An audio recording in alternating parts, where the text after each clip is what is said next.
낮은 자세로 바라보며 집중 타격합니다. 뉴스 로우킥.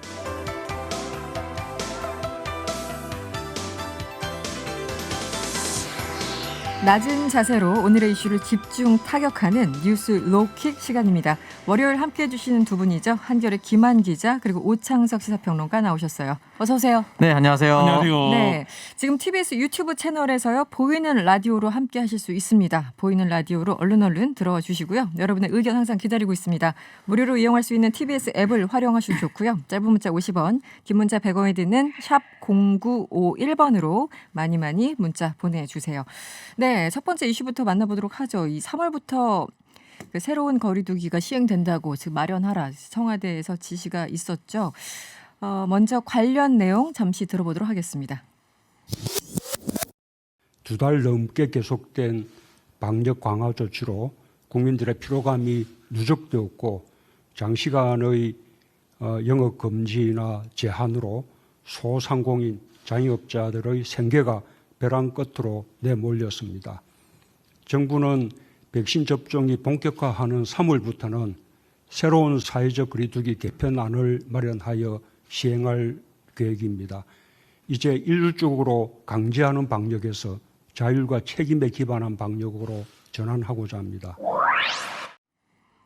네, 백신 접종이 본격화하는 3월부터는 새로운 사회적 거리두기 방안을 마련해서 시행할 계획이다. 오늘 이제 수보회의에서 수석 보좌관 회의죠. 수보회의에서 나온 발언인데요. 김한 기자 좀 자세하게 설명해 주시죠. 예, 방금 목소리 들으셨지만 문 대통령이 오늘 직접 얘기를 했습니다. 그러니까 앞으로는 집합 금지와 영업 제한과 같은 일률적인 강제 조치를 최소화하면서 방역 수칙 위반을 등과 행위를 엄격히 제한하는 방식으로 바꿔 나가겠다. 네. 이렇게 얘기를 하면서 좀 이제 자율적인 방안을 수위를 높이는 뭐 이런 얘기를 했습니다. 그래서 그 백신 접종이 시작된다고 해도 코로나의 네. 전쟁이 어차피 이제 올해도 장기전이 될 그렇죠. 수밖에 없고 네. 이 과정에서 이제 소상공인과 자영업자들이 더 많은 이른바 이제 재난 비용을 부담하고 있다, 짊어지고 있다 이런 이제 목소리가 높은데요. 뭐 이 부분에 대해서도 얘기를 하면서 지속 가능한 방역을 위해서도 방역과 민생이 함께 가는 것이 필요하다 이렇게 이제 강조를 했습니다. 네, 지금 이런 방식으로 또 1년을 보낼 수는 없다라는 어떤 아주 현실적인 판단인데 한마디로 이제 강제하는 방역에서 조금 더 이제 자율적으로 가겠다라는 거예요. 이 집합 금지나 영업 제한도 3월부터 그러면 최소한으로 하겠네요. 어떻게 보면. 그러니까 일단 뭐 방역 조치가 이루어지는 한에서 강제적인 영업 중단이나 집합 금지를 이제 최소화하는 방향을 대통령이 직접 천명을 했기 때문에 지금 이제 뭐 현행 거리두기 단계별로 조치들이 있지 않습니까? 그렇죠. 이런 네. 부분들이 당장 이제 좀 조정이 필요할 것으로 보이고요. 그리고 이제 정부가 뭐 이렇게 지금 이제 유행 상황을 또 지켜봐야 되긴 하겠지만 어쨌든 정부 입장에서는 이 장기화되는 국면에서 코로나19와 우리 사이가 어쨌든 동행해 갈 수밖에 없는 그렇죠. 네, 뭐 네. 이런 상황에 대한 고려가 이제 있을 것으로 보입니다. 지금 이 상황으로 계속 가기에는 경제적으로 그렇고 이제 국민들이 이렇게 정신적으로 이렇게 우울감이 있잖아요. 네. 항상 뭔가 의욕도 지금 상실해 있고 많은 분들이 뭔가 움직이지 못하니까 현실적인 어떻게 보면 고육지책인 것 같아요. 네, 일단은 뭐 정부가 여러 가지 생각을 한 것 같은데요. 네. 대통령이 전문에서도 밝혔듯이 90만 개 일자리가 소멸됐다라는 것도 맞아요. 있었고요. 네. 지난해 급히 편성했었던 추경을 쓰지도 못했다라는 기사도 지금 나오고 있습니다. 그러니까 네네. 추경을 편성해서 돈을 쓸 수 있어야 되는데 쓸 수 있는 시간 자체가 없었다는 것이죠. 지금 점점 이제 영업 제한 시간도 9시에서 10시로 늘리고 네. 지금 풀러지는 업종들이 48만 개가 업종이 좀 해제될 예정이라고 합니다. 또한 수서발이었죠. SRT 같은 경우는 보통 50%만 예매가 가능했었는데 지금 이제 바뀌면은 이제 전석 예매가 가능하도록 바뀐다고 합니다. 이 네네. 부분에 대해서는 아마 이제 확실하게 경제나 이런 부분에서 좀 많이 풀겠다라는 의지로 보이는데 다만 무조건적으로 풀겠다라면은 사실 그 전까지 쪼였던 이유가 없어지는 것이죠. 그렇죠. 그렇기 때문에 네. 이 부분에 대해서는 아무래도 정부가 백신 접종이 다가오고 있다는 점 하나. 두 번째는 날씨가 풀렸을 때 네. 이 백신의 감염률이라는 전파력이 낮아진다는 좀 점. 낮아지죠. 네, 이런 부분을 여러 가지로 고려해서 아마 결정 내린 것으로 보입니다. 그리고 그 기대감이. 네. 또 이제 1년간 저희가 이제 코로나19 방역을 해오면서 어떤 데이터들이 축적이 됐잖아요. 네. 그래서 애초에 처음에 이제 거리두기는 사람들이 무조건 많이 모이면 위험하다라는 어떻게 보면 좀 1차원적인 거에서 시작을 했다면 지금은 이제 뭐 말하자면 전파 경로라든지 이런 거에 따라서 어떻게 대응을 하는 게 더 효과적이고 어떤 부분을 토론을 때 집중을 해야 되는지를 어느 정도 좀 이제 분석할 수 있는 축적 데이터가 있기 때문에 그런 부분들이 좀 감안해서 예를 들어서 우리가 가장 사람을 많이 마주치는 데가 대중교통인데 대중교통발 집단 확산 이런 건 없었잖아요. 그러니까 이제 그게 바로 자율방역 마스크를 모두 쓰는 뭐 이런 거라고 보여진다면 사실 그런 부분들이 더 이제 종합적이고 입체적으로 설계가 돼야 될 것 같습니다. 알겠습니다. 네, 다음 이슈를 볼까요? 이럴 줄 알았어요. 단일화 쉽지 않아요. 네, 쉽지 않죠. 국민의당 안철수 대표 그리고 무소속 금태섭 전 의원 서울시장 후보 단일화 가지고 뭐 예상대로 삐걱거리고 있습니다. 그거는 어느 당이나 어떤 후보나 마찬가지죠. 이렇게 어렵다라는 게 사실 오늘 토론 예정돼 있었는데 무산된 거죠, 오창석 평론가? 네, 일단 무산이 됐고요. 저희가 방송 들어오기 한 30분 전에 이제 결론이 나긴 했었는데 적어도 하루 전이었죠. 금태섭 전 의원이 자신 SNS를 통해서 2월 15일 TV 토론에 관한 입장을 발표했습니다. 여기에 대해서 TV 토론을 공지대로 진행하기 어려워졌습니다. 예정된 토론 일자는 내일인데, 즉 오늘이죠. 아직까지 실무 협의가 끝나지 않았고 야권 단일화를 위한 열띤 토론을 기대하신 시민들께 깊이 사과드립니다라고 이야기를 했습니다. 이 부분에 대해서는 안 후보 측이 의견을 적극적으로 받아들이지 않았고 안 후보 측, 즉 국민의당 측에서는 또 여러 가지 선관위 유권 해석이라든지 이런 부분을 따져서 많이 하는 것이 그렇게 불리하다, 좋지 않다, 또 법적으로 저촉될 수가 있다 이런 이유를 들었었는데 일단 극적으로 일단 이번 주 목요일 하나 타결된 부분이 있습니다.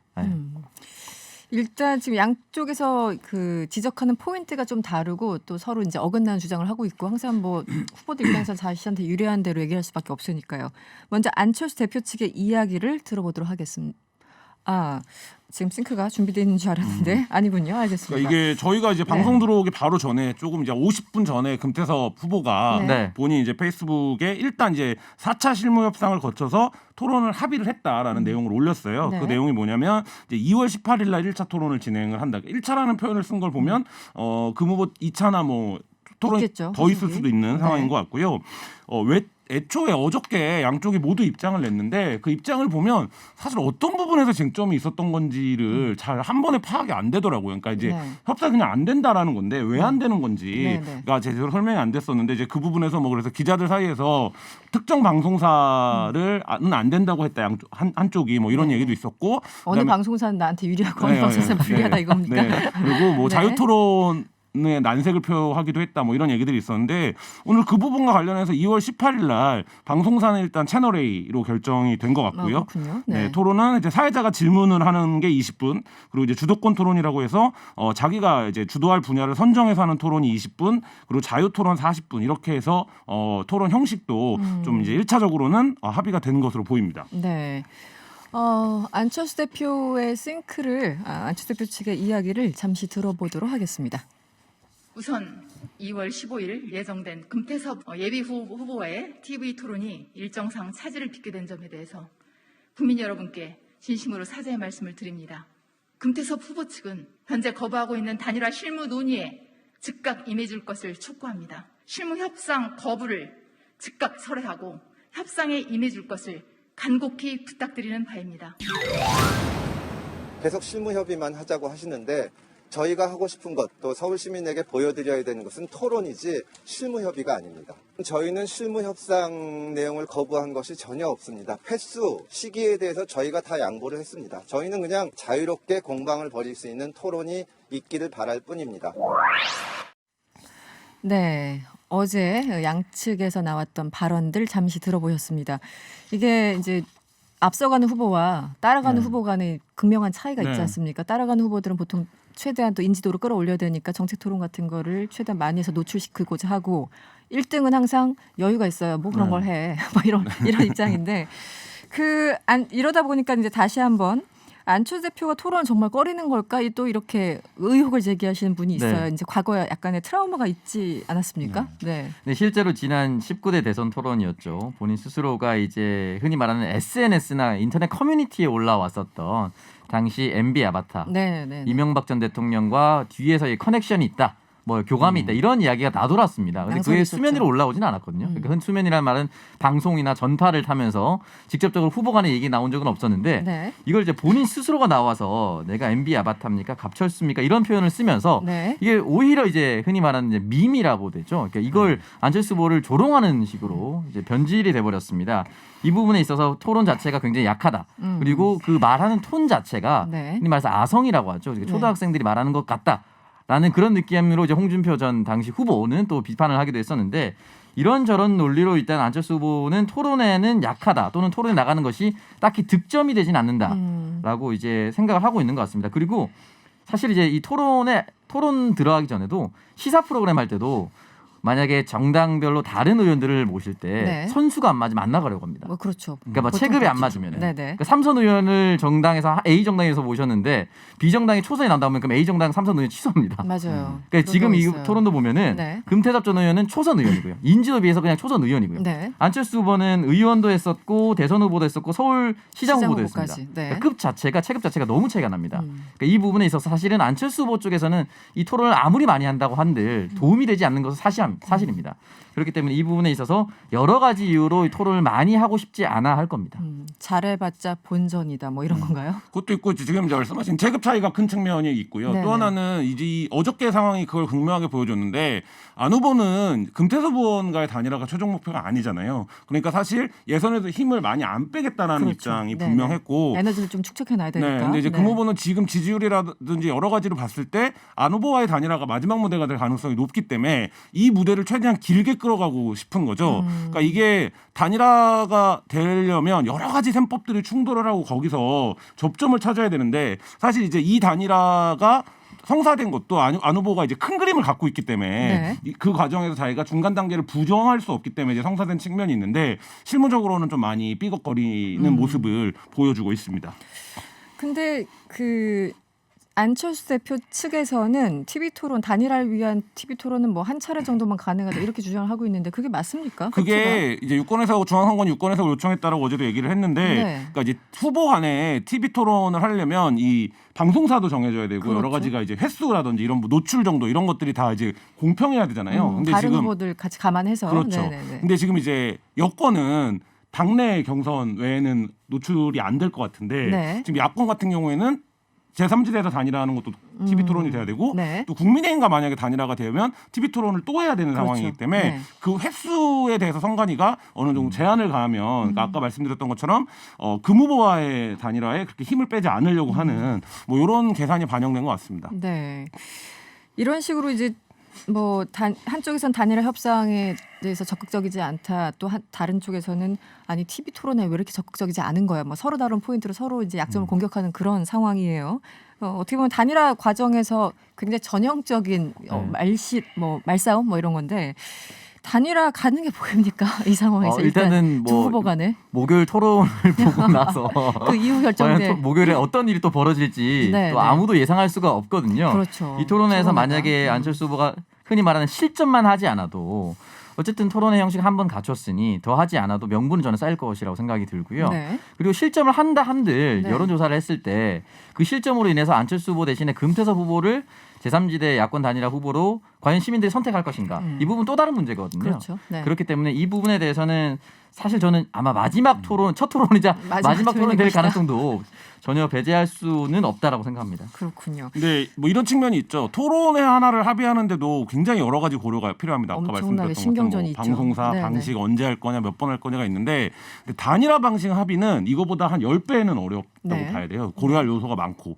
근데 이제 이렇게 토론회에서부터 서로 생각이 다르면 실제 이제 단일화 방식 어떻게 합의할 거냐. 그리고 금태섭 후보랑은 그래도 이제 어느 정도 협상력에서 우위를 점할 수 있는데 네. 국민의힘은 거대한 본체가 있는 정당이거든요. 그렇죠. 네. 그렇기 때문에 사실 이제 안 후보가 단일화를 해나가는 과정 자체가 안 후보의 어떤 정치력을 검증하는 시간이 아닐까 싶습니다. 그런가 하면 그 뭐 누님 동생했던 이 민주당의 우상호 예비 후보와 박영선 예비 후보 점점 이제 신경전이 가열되는 약간 예열되는 그런 상황이에요. 첫 TV 공개 토론을 앞두고 있는데 뭐 어떻게 될 것으로 봅니까? 관전 포인트가 뭐가 있을까요?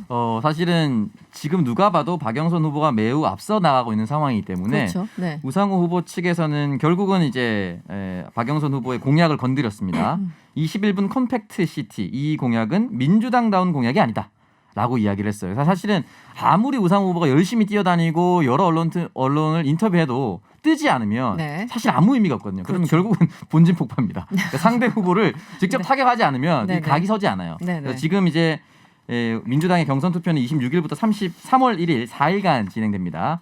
그 시간이 약 2주밖에 남지 않았기 때문에 이 시간 동안 박영선 후보가 어떻게 각을 세울 건지 굉장히 고민을 많이 할 건데 네. 결국은 대표 공약을 일단 한번 건드렸고 그 사이에서 아마 토론회에서도 분명히 이 부분을 굉장히 집중 타격하는 모습이 나올 것이고 박영선 후보는 사실 지금 1등 전략이에요. 그러니까 밑에 있는 후보들이 어떻게 건드리더라도 받아주고 허실실 넘어가는 모습, 굳이 생채기를 내지 않으려는 모습으로 네, 일관하고 있기 때문에 네. 아마 요 양상이 계속해서 일관될 것이고 근데 과연 우상호 후보가 어떻게 건드리냐에 따라서 박영선 후보 측 캠프 측의 입장도 좀 많이 달라질 겁니다. 민주당 다운 게 대체 뭐냐 네. 이거 가지고 뭔가 이렇게 아이덴티티에 대해서 논쟁한 듯한 그리고 어떻게 보였어요? 박영선 후보가 그렇게 얘기했죠. 민주당스러운 게 뭐냐 이렇게 네. 되묻기도 했는데 네. 우상호 후보가 오늘 아침 라디오에 나와서 한 얘기를 제가 들어보니까 두 가지로 요약이 돼요. 하나는 좀 한가해 보인다. 네, 21분 네. 컴팩트 시티가 지금 이제 코로나19로 공약 서민 자체가. 경제가 어렵고 네. 민생이 어려운데 뭐 이제 그 얘기랑 이제 어쨌든 진보적 관점에서 서울을 어떻게 재구성할 건지에 대한 얘기여야 되는데 뭐 그런 이제 부분이 결여돼 있다. 뭐 이런 얘기인 것 같은데요. 근데 고민은 있을 거예요. 뭐냐면 지금 여론조사를 보면 박영선 후보가 당내에서는 넉넉하게 이기는 것으로 나오는데 그러니까 가상 대결에서 양자 대결에서는 아슬아슬하거든요. 사실 네. 그런 상황에서 당내에서 너무 상처를 한 후보가 많이 입어버리면 본선에 가서도 사실 굉장히 그 부분이 아플 수 있습니다. 그렇기 네, 네. 때문에 민주당 입장에서는 어쨌든 선거를 전체적으로 승리로 가져가야 되는 상황에서 너무 과열된 경쟁을 벌일 경우에 오히려 본선 경쟁력이 떨어질 수 있다라는 측면에서 우 후보 측도 고민이 있을 것 같습니다. 네. 그런데 그냥 객관적으로 봤을 때 저도 이제 두 정치인을 제가 사실은 네. 열린우리당을 출입했던 아, 저 옛날에 추억의 이름이네요. 열린우리당. 심지어 제가 네. 한나라당도 출입했었어요. 너무 오래되지 않았습니까? 아무튼 죄송하고요. 그 두 분을 그때 초선 의원 때 네. 뵀었어요. 쭉 배우면 두 분 다 또 한 말빨 하시잖아요. 그렇죠. 토론 어떻게 예상을 하십니까? 그러니까- 오창수 평론가의 지극히 개인적인 의견은? 사실은 두 사람 다 진짜 한 입합니다. 그러니까 우상호 의원 전력을 보면은 대변인이라든지 대선 캠프 대변인이라든지 실무라든지 네. 정무적 판단을 포함해서 여러 가지 중책을 많이 맡았습니다. 그렇죠. 그리고 네. 거의 다 실무적으로 성공으로 이끌었고 심지어 지난 탄핵 국면에서 원내대표를 네, 네. 하면서 또 성공적으로 민주당 입장에서 또 끌어냈는데 네. 이 부분에서 우상호 의원은 나를 세운다라기보다는 조목조목 논리적으로 반박하는 스타일이고 오히려 날쌘 칼을 취하고 있는 사람은 박영선 후보거든요. 스타일상. 네, 스타일상. 그렇기 때문에 이 부분에 있어서 논리적으로 조목조목 우상호 후보가 건드렸을 때 박영선 후보가 흔히 말하는 그 칼을 휘두를 것인지 아니면 1등 전략으로 방패를 들고 있을 것인지가 핵심일 것 같고 김한 기자 말씀하셨듯이 이게 마지막으로 큰 생채기가 되면 만약 우상호 후보의 논리가 먹힌다면 그리고 경선 후에 우상호 후보가 떨어지고 박영선 후보가 본 후보가 됐을 경우에 상대 진영에서 아니 같은 당에 있는 우상호 후보도 이렇게 비판했는데 이게 될 거예요? 라고 물어보는 경우가 분명히 발생합니다. 그렇죠. 그러니까 이 부분을 어떻게 경계할 것이냐. 네. 경계하면서 우상호 후보는 본인 스스로 어떻게 드러낼 것인가. 이 부분을 굉장히 포인트로 둘 것인데 결국은 큰 목소리 나오지는 않고 아마 조목조목 얘기를 할 것 같습니다. 알겠습니다. 마지막 이슈로 넘어가 볼까요? 요즘 정말 기사 읽을 때마다 너무 고통스럽다는 생각이 드는데 또 학교 폭력 얘기가 나왔습니다. 프로배구 흥국생명 소속이죠. 이다영 선수 국가대표 자격이 결국 박탈됐네요. 이제는 태극 마크를 못 따는 건가요? 어떻게 되는 거죠? 일단 네. 이제 무기한 출전 정지 결정을 했고 네. 당분간 이제 소속 팀에서도 무기한 출전 정지를 결정했기 때문에 국가대표 선발은 아무래도 이 흥국생명이 풀리고 난 뒤에도 쉽지는 않을 것으로 보입니다. 왜냐하면 그렇죠.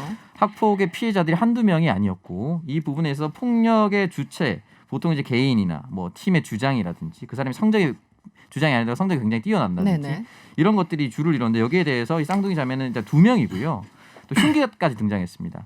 이런 부분에 있어서 사과를 했고 용서를 받았다는 이유로 과연 국가대표가 될 수 있는 것인가? 네네. 저는 다른 문제라고 생각을 하거든요. 실력이 아무리 좋아도 다른 문제죠. 그렇죠. 네네. 그렇기 때문에 이 부분에 대해서는 아무래도 소속팀 복귀는 어떻게 될지 모르겠지만 국가대표는 아마 다시 등장하기 좀 어렵지 않을까. 국민 감정상 저는 거의 불가능해졌다라고 생각을 하고 예전에 국가대표 하면은 뭐 국가의 부흥, 뭐 국가대표의 성적이 나를 투영해서 같이 기뻐했었거든요. 근데 지금은 그렇지 않습니다. 국가대표의 성적은 국가대표의 성적이고 네네. 개인의 삶은 바뀌지 않거든요. 그렇죠. 그것으로 인해서. 그렇기 네. 때문에 학교 폭력이라든지 엄중한 사안 그리고 이제 국가대표에 대한 달라진 인식 이런 부분에 있어서 향후 이 두 자매는 적어도 국가대표로서의 모습은 보기 어렵지 않을까. 왜냐하면 지금 지난해 대한민국 배구협회에서 네.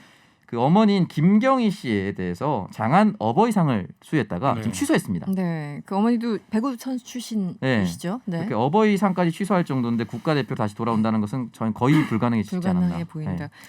이게 한 번도 굉장히 충격적이지만 여러 사람한테 계속적으로 좀 폭로가 이어지고 있어서 이거는 어떻게 회복 불가능한 상황이 된 것 같아요. 네, 지금 당분간은 회복이 거의 불가능해진 상황이라고 볼 수가 있고 이게 계속해서 초반에 갑자기 뜬금없이 이렇게 올라왔다기보다는 이게 두 자매와 같은 소속팀이었던 김연경 선수와의 네네네. 갈등. 그러니까 직접적으로 이름을 지목하진 않았지만 이당 이재영 선수의 제 개인 SNS에 김연경 선수로 추측되는 저격글이 계속해서 올라왔습니다. 네, 네. 네, 그래서 이 부분을 보고 나서 과연 너희들이 이렇게 비판을 할 자격이 있느냐라고 하면서 이 학폭 이제 폭로 글이 올라왔었고 네. 계속해서 추가 폭로가 이어지고 심지어 지금 김경희 씨를 말씀드렸는데 1992년까지 갑자기 또 기사가 올라갑니다. 네. 당시 이제 대통령배 전국 남녀 배구가 있었는데 효성 여자 배구단 소속이었습니다. 김경희 씨가. 아, 그렇군요. 당시 네. 주장이었는데 네. 집단 체벌을 받았는데 당시 주장이었던 김경희 선수만 체벌의 흔적이 없었습니다. 음. 그래서 이 부분이 과연 주장이라서 안 맞은 것이냐 네. 아니면 주장이라서 주장이 다른 선수를 때린 것이냐 네네. 이런 논란까지 있었어요. 그게 여기까지 이어지면서 어머니의 입김까지 이 선수들이 활동하는데 분명히 있었을 것이고 실제로 학폭을 폭로했었던 사람이 전화통화를 들었는데 어머니가 이 두 자매에게 토스를 올려라 네. 뭐 강요하는 이런 녹취까지 들었다라고 얘기를 했었거든요. 그러니까 이게 쉽게 잠잠해지기는 어려울 것으로 보입니다. 네. 뭐 이 폭로들이 사실 체육계 구조적으로 자리 잡고 있는 폭력 문제를 전형적으로 보여줘요. 그렇죠. 그러니까 예를 들면 네네. 저도 체육계 폭력 문제를 취재해 보면 대부분의 사건이 어디서 발생하냐면 합숙 과정에서 발생합니다. 그러니까 그래서 어떤 지도자들은 합숙만 안 시켜도 절반은 해결할 수 있다라고 얘기할 정도인데, 그럴 것 같아요. 네. 네, 이것도 전형적으로 이제 합숙소에서 벌어졌던 일이고, 그다음에 모든 엘리트 팀들이 마찬가지고 비인기 종목은 더 심한데 성적 위주로 운영이 될 수밖에 없습니다. 왜냐하면 성적에 따라서 지원금이라든지 여러 가지 지원 체계가 달라지기 때문에 진학 문제도 있고요. 네네. 그러니까 성적 위주로 운영하다 보면 어떻게 되냐면 이 자매가 아주 어렸을 때부터 배구를 잘했다라고 하는데 그럼 이런 선수들에 대한 의존도가 클 수밖에 없습니다. 그러면 이런 선수들이 그 합숙이라고 하는 제한된 공간에서 생활하는 과정에서 어쨌든 군림하는 존재. 그렇죠. 그러니까 우리 네네. 성적을 책임져주는 선수 이렇게 될 수밖에 없고 그게 이제 결국엔 진학이라든지 여러 가지 방식에서 소수 엘리트만 키워내는 지금 체육행정의 수십 년 누적된 병폐가 이 사건 하나에 다 지금 투영돼 있다고 해도 과언이 아닌 그런 상황입니다. 알겠습니다. 체육계 폭력 문제 사실은 이제 하루 이틀 된 것도 아니고 굉장히 구조적이고 본질적인 문제인데 어떤 문제점이 있는지 좀 알아보도록 하죠. 체육 철학자이자 서울대 외래 교수를 맡고 계신 김정유 교수님 연결돼 있습니다. 안녕하세요. 네, 안녕하세요. 네, 교수님은 이 체육 철학자이시기도 한데요. 이 최근에 연달아 터지고 있는 배구의 학폭 미투 어떻게 지켜보셨습니까? 네, 먼저 결론부터 말씀을 드리자면요. 네. 학교 다닐 때 나를 때리고 괴롭혔던 아이나 그 선배가 스타가 되고 국가대표가 되는 것이 과연 제대로 된 사회인가? 네. 이게 스포츠가 말하는 정의인가? 뭐 이런 민감한 문제가 마치 시리즈처럼 터진 것이라고 저는 보거든요. 네. 심석희 선수 그리고 고 최숙현 선수를 둘러싼 그 체육계 고질적인 문제가 네. 이제 점차 사적인 영역으로 확대되어 간다고 볼 수 있을 겁니다. 예전의 사건들이 이제 지도자와 선수의 관계에서 촉발된 것이라고 한다면 이번 학교 폭력은 이제 선수와 선수, 네. 선수와 동료 학생과의 관계로 그 부조리 외에 이제 넓혀진 것이거든요. 네. 앞으로 아마 당분간 운동선수를 둘러싼 학교 폭력 미투 운동은 지속될 것이라고 봅니다. 그리고 또 하나 지적할 수 있는 것이 네. 학교 폭력이 가지고 있는 휘발성이지요. 네네. 중고등학교 시절은 이제 감수성이 가장 예민한 시기 아니겠습니까? 그렇죠. 네. 그리고 그 시기의 트라우마는 이제 평생을 가는 거거든요. 그리고 이게 자신의 사회적인 정체성이 심각하게 이제 훼손되어 버린 피해자들은 어쩌면 죽을 때까지 가해자들을 잊지 못할 겁니다. 네. 그런 가해자들이 지금 우승 세레모니도 하고 국가대표 선수가 되는 모습을 지켜보는 것만으로도 아마 그들에는 그게 2차 피해가 되는 것이거든요. 네네. 그런 피해의식이 이제 자식을 가진 모든 부모에게 그대로 전이가 돼버린 거죠. 그래서 아마 국민적 공분이 그렇게 커져버린 게 아닌가 생각됩니다. 말씀하신 것처럼 과거에는 주로 지도자와 선수 간의 어떤 문제들이 불거졌다면 지금은 학교에서 선후배 간의 동료 간의 이런 폭력 네. 문제인데 사실 저 같은 일반인들이 느끼기에는 스포츠계 거의 모든 분야에서 이런 문제들이 계속 지속적으로 발생한다는 느낌이 들거든요. 특정 분야가 아니라. 네. 교수님께서 어떻게 보십니까? 이 근본적인 원인을요? 결국 구조적인 문제지요. 네. 그러니까 우리나라 학교 스포츠 시스템 자체가 그동안 문제를 많이 안고 있음에도 불구하고 그게 이제 문제가 터질 때마다 하나씩 그냥 뒷수습하는 수준에서 계속 멈춰져 왔기 때문에 네. 이런 문제들이 계속 이제 발달이 되는 거죠. 음. 그 이전의 문제들이 이제 더 큰 것들이었다면 네. 이제 SNS가 발달이 되면서 이제 과거의 것들이나 작은 것들 이런 것들이 이제 우리나라의 어떤 정의 지수 이런 것들이 높아지면서 네. 하나씩 터져 나오는 게 아닌가 보여집니다. 이게 이제 근본적으로 시스템의 문제이기도 하고 약간 뒷수습 정도에만 머무르는 그 미온적인 어떤 대응들인데 근본적으로 보면은 이 학생들을 어떻게 보면 성적 위주로만 키우다 보니까 일종의 운동하는 기계만을 만들어낸다 이런 지적도 있었거든요. 네. 거기 이제 이 철학이 들어가야 되는 부분인데 여전히 이 교육 시스템 특히 체육 시스템은 한 30년 전에 머물러 있는 게 아닌가 해서요. 어떻게 보십니까? 네. 결국 그 윤리적인 문제는 그게 또 특성이 언제나 표면화될 때 문제가 되는 거거든요. 네. 그리고 지금까지 그런 문제가 터질 때마다 이제 조사하고 처벌하는 수준에서 봉합이 되어 왔지 않습니까? 네네. 결국 이런 문제는 대정적인 처방으로는 해결될 수 없다는 거죠. 그 문제는 표면화되기 이전에 이제 선제적으로 대응을 해야 되는데 네네. 그게 바로 정상화죠. 네. 쉽게 말해서 공부하는 자리에 운동선수를 갖다 놔야 되는 겁니다. 그렇죠. 네. 네, 그게 정상화죠. 음. 그리고 스포츠가 가지고 있는 훌륭한 가치들 이런 것들을 내면화할 수 있도록 윤리 교육 이런 것들도 좀 강화가 돼야 되고요. 일단 교육에서 문제를 좀 풀어야 된다 근본적으로 이렇게 보시는 거죠, 교수님께서는요. 맞습니다. 네. 아까 그 구조적인 문제에 대해서 제가 질문을 드렸습니다만 이번에 흥국생명 대응도 그렇고 이게 이렇게 시간을 끌면서 결정될 사안이 아니라고 즉각적인 어떤 조치를 취할 수 있는 사안이라고 일반인들은 굉장히 경각심을 갖고 있거든요. 그러니까 결국은 이제 이러다 보니까 구단이나 뭐 대한체육회나 이 문제의식이 별로 없는 것이 아닌가 굉장히 이 일반 국민들과 괴리돼 있다는 느낌을 받거든요. 네. 네, 여기에 대해서는 어떻게 보십니까? 예, 이번 학교폭력 미투 운동, 특히 운동선수를 둘러싼 미투 운동은 아마 제가 생각하기에 우리나라 스포츠가 가지고 있는 구조적인 문제의 끝판왕이 아닐까라는 생각이 듭니다. 네. 그러니까 쉽게 말해서 이제 운동만 잘하면 모든 것이 용서되는 시대에는 이제 정원을 구했다는 거죠. 그렇죠. 네. 네, 결국 이번 사건도 그 엄밀히 얘기하자면 운동선수의 과거의 일탈. 이게 설사 그게 과거의 것이라고 하더라도 네. 용서할 수 없고 그리고 용서해서도 안 된다는 국민적인 공감들을 확인했지 않았습니까? 네네. 결국 운동하는 기계들에서 부족했던 게 뭐였겠습니까? 그게 바로 도덕이고 윤리라는 말이죠. 네. 거기에 대해서 다시 한번 생각해 볼 기회가 됐고 그리고 이제 그게 이제 개인의 차원에서 머무는 게 아니라 국가적인 차원에서 지도를 해 나가야 된다는 것이죠. 그래서 저는 개인적으로 네. 스포츠 윤리센터를 세울 게 아니라 네. 스포츠 윤리교육센터를 먼저 만들어야 되지 않았나 이렇게 생각합니다. 네. 알겠습니다. 오늘 말씀은 여기까지 듣겠습니다. 고맙습니다. 네, 감사합니다. 지금까지 서울대 김정효 외래 교수였습니다. 사실 10년 전에도 이런 얘기 네. 있었고 5년 전에도 있었고 늘 있는 일이라서 이제는 뭐 낯설지도 않습니다. 이런 이제 학교 폭력이나 지도자가 이제 선수들 괴롭히는 문제들 왜 이렇게 안 풀리는 걸까요? 그러니까 교수님 말씀하셨듯이 네. 이 사후적인 대책만 너무 쏟아지고 사전적 대책이 없다. 정말 마지막에도 윤리센터가 아니라 윤리교육센터가 필요한 그러니까요. 것이고 네네. 선수 학생에 초점을 맞춰야 된대. 그러니까 본분은 학생이라는 거죠. 아직 배워야 되고 케어가 필요한 존재인데 그렇죠. 네. 너무 성적 지상주의가 되다 보니까 학생 선수를 약산하는 거죠. 학생인데 그냥 그냥 선수. 선수에 너무 초점을 맞추는 운동하는 기계처럼. 네, 네네. 그래서 이 부분을 조금 패러다임을 좀 많이 바꿔야 된다. 그 부분이 가장 포인트일 것 같습니다. 알겠습니다. 뉴스 로우킥 여기까지고요. 지금까지 김한 기자 그리고 오창석 평론가와 함께했습니다. 오늘 고맙습니다. 감사합니다.